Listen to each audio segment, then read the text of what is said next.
আমি তো ডক্টর ইউনূসকে শুধু এতটুকু বলছি গাজাকে রক্ষা করার জন্য পৃথিবীর কারো দরকার নাই, শুধু ভিসার ব্যবস্থা করে দেন। হাজার হাজার লক্ষ লক্ষ বীর মুজাহিদ গাজায় জীবন দিতে বাংলাদেশ থেকে প্রস্তুত আছে, ঠিক না বেঠে?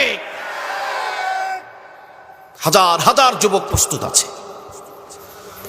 যদি গাজায় যাওয়ার শুধু ভিসার ব্যবস্থা করে দেন, দেখেন জীবন কিভাবে দিতে হয়, লড়াই কিভাবে করতে হয়, গাজাকে কিভাবে রক্ষা করতে হয়, বাংলাদেশের যুবকরা সেটা ভালোভাবে জানে। বাংলাদেশের যুবক এত সহজেই তাদেরকে হার মানানো যায় না।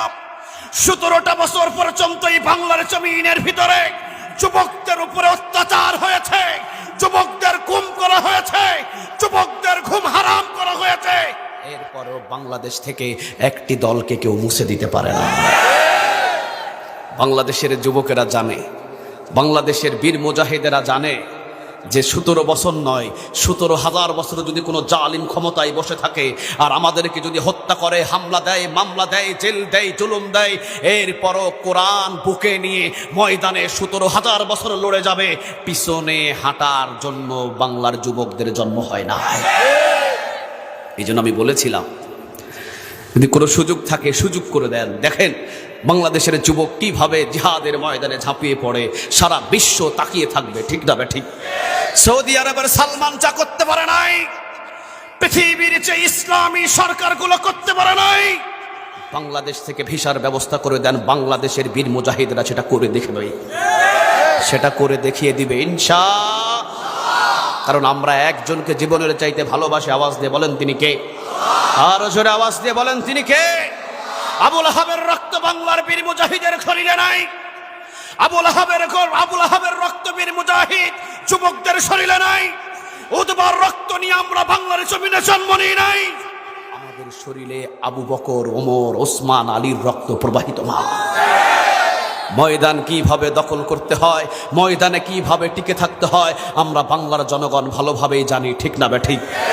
এই জন্য আমি মাঝে মাঝে বলেছিলাম, নাম ধরে আজকে বলে দিচ্ছি, বাংলার এই জমিনে আজকে এই চট্টগ্রাম সদাহা বিছিন্নপাড়া আলম সওদাগরের উদ্যোগে তাফসীরুল কোরআন মাহফিলে নাম ধরে একটা দলের নাম বলে দিচ্ছি। আমি এই চট্টগ্রামের ভিতরে 4 বছর মাহফিল করতে পারি নাই, 4 বছর মাহফিল করতে পারি নাই। আজকে আমি একটা কথা বলে দিলাম, বাংলার জমিনে এমন একটা দল আছে তাদেরকে জেল দিয়ে, জুলুম করে, অত্যাচার করে, ফাঁসি দিয়ে থামানো যায় না। সেই দলটাই হলো জামাত ইসলাম, ঠিক না ঠিক?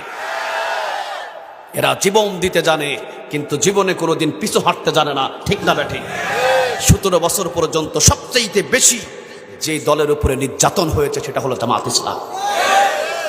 কারো ঘর কেড়ে নিয়েছে, কারো বাড়ি কেড়ে নিয়েছে, কারো ঘুম হারাম করে দিয়েছে, কাউকে ফাঁসির মঞ্চে ঝুলিয়েছে।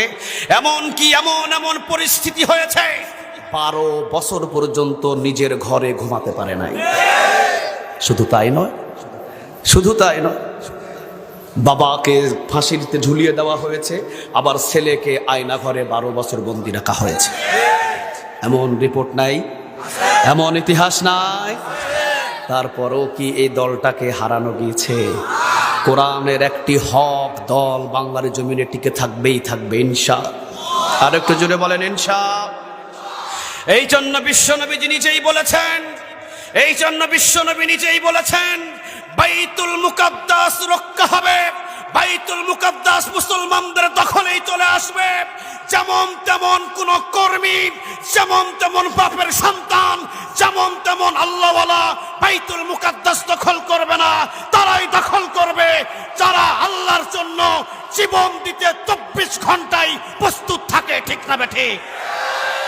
তাদের হাতে বাইতুল মুকাদ্দাসটা দখল হবে। এই কথাটা আমার নয়, 1400 বছর আগে বলেছেন মুহাম্মদ সাল্লাল্লাহু। আমাদের বিশ্বাস, যদি ফিলিস্তিনে, যদি গাজায় যাওয়ার মতো বাংলাদেশ থেকে কোনো সুযোগ থাকতো, আল্লাহর কসম সবচাইতে বেশি বাংলাদেশের যুবকদের বেশি পাওয়া যেত।